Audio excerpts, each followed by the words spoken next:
come here, we get them in our lap, we have a 2-on-1, okay? When I think of like the goat of turns, it's probably that. 2-on-1, just sit over and whatever.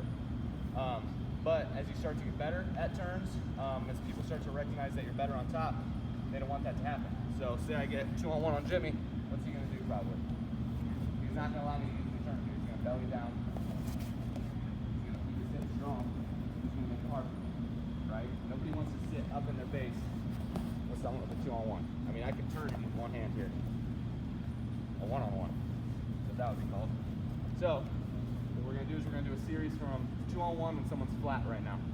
I'm sure we've worked it before, but one, I have a really, really cool move to show you afterwards, the third part of the series.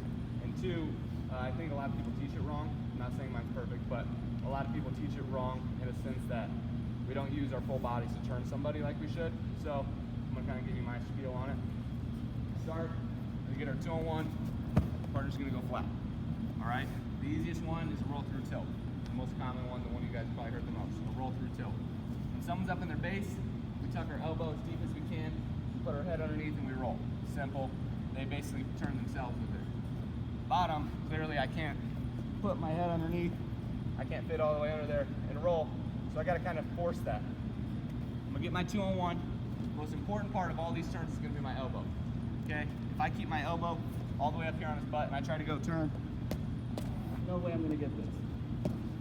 No, I'm not a very strong person, but if I was, I can promise I still wouldn't get it. Yeah, elbow is what's gonna make it easier. Jimmy's actually making this easier for me even more by bringing his leg forward.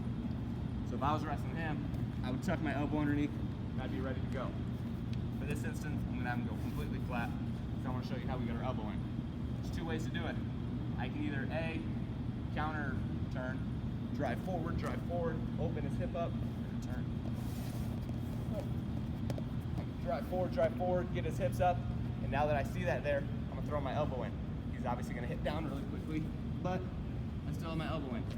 The other one's just gonna be forcing it. Elbow, elbow, elbow, just get it in there as tight as you can. But it has to be in there. Doesn't really look like it's in there, but my elbow is completely under his hips, okay? The other thing is gonna be where my head placement is. I cannot roll through Jimmy if my head's on his back like this. He's gonna land right on my head. It's not gonna feel good, and I'm not gonna be able to roll properly. So, just like a roll through tilt on our base, we gotta plant our head in the bottom, okay?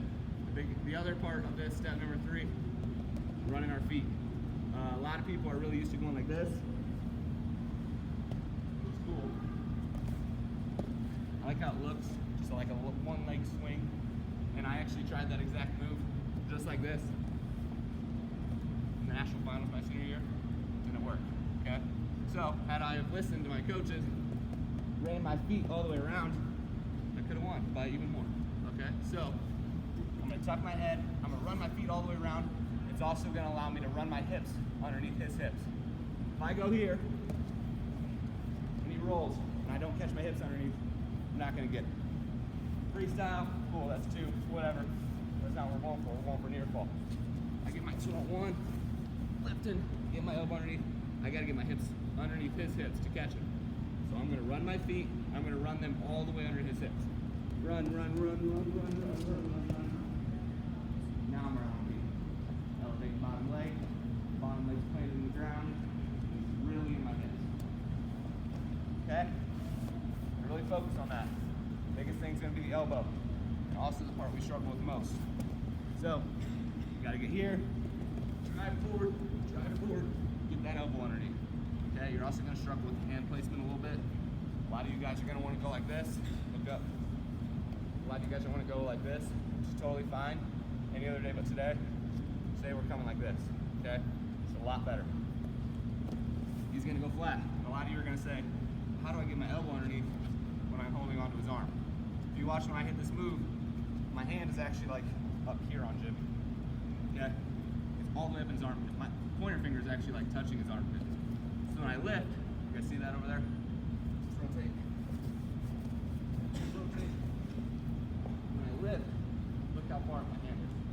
It's not right here. This is where you teach, but that just looks awkward, right? So I'm here. I'm in a strong position, elbows underneath, grabbing that arm. Okay? Head's gonna be just putting it in the gap. There's not a whole lot to that.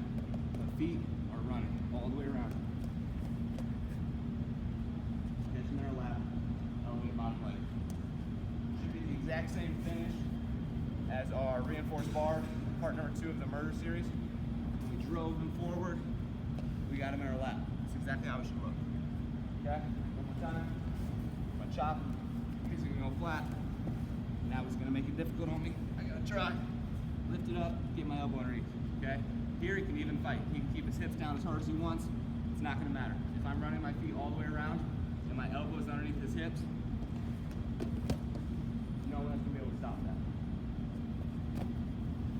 All right, simple enough. Just like the 2-on-1.